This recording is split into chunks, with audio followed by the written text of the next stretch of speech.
If you had to fight a monster that is 10 times your weight, how would you approach the situation?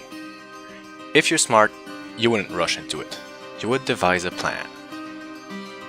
This is how we approach combat in Outward.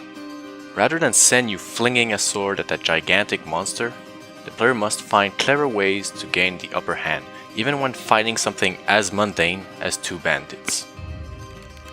The first thing to keep in mind in combat is whether or not your enemy is stable on its feet.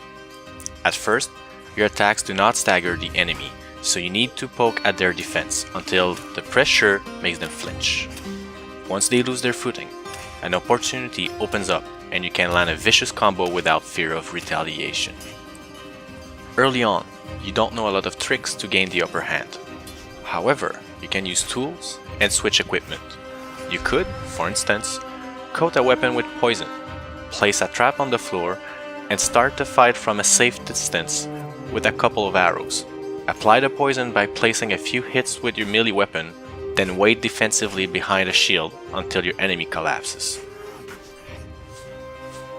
Eventually you will meet trainers and gain the opportunity to learn skills and even unlock magic.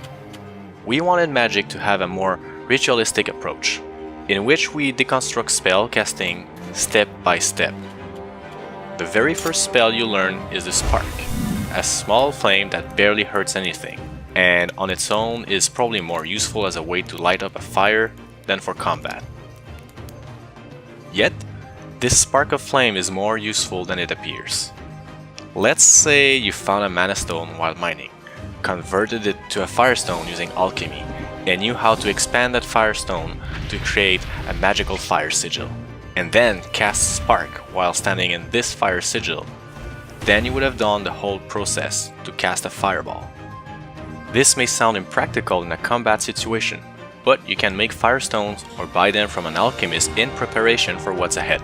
You could even cast a sigil in anticipation of a fight and lure your enemies to your spot, then dodge in and out of your sigil to quickly throw multiple fireballs, as long as your sigil is active. This approach of decomposing your actions in multiple steps also applies to combat skills. For instance, a warrior that draws strength from her rage would need to either use a skill to fall into a deep state of rage or consume potions to attain the same effect, increasing the impact of her hits and thus decrease stability of her foes faster. Even better, she could consume her rage in a powerful twofold attack using the Feral Strikes that will leave her foes in pain and bleeding while also causing great damage. While most warrior skills don't use mana, these impressive feats damage a weapon's durability, so it will be wise to bring more than one weapon to ensure you're not stuck fighting with a dull blade by the end of a dungeon raid. There are many predators in the world of Ori, but there are also many tools at your disposal. Not every combat is handled the same, and it will be important to analyze every enemy to find a weakness you can exploit. In Outward, you can't just stand there and attack. You have to find your way of dealing with enemies, and the approach will often be indirect, but when everything happens according to plan, it is immensely gratifying.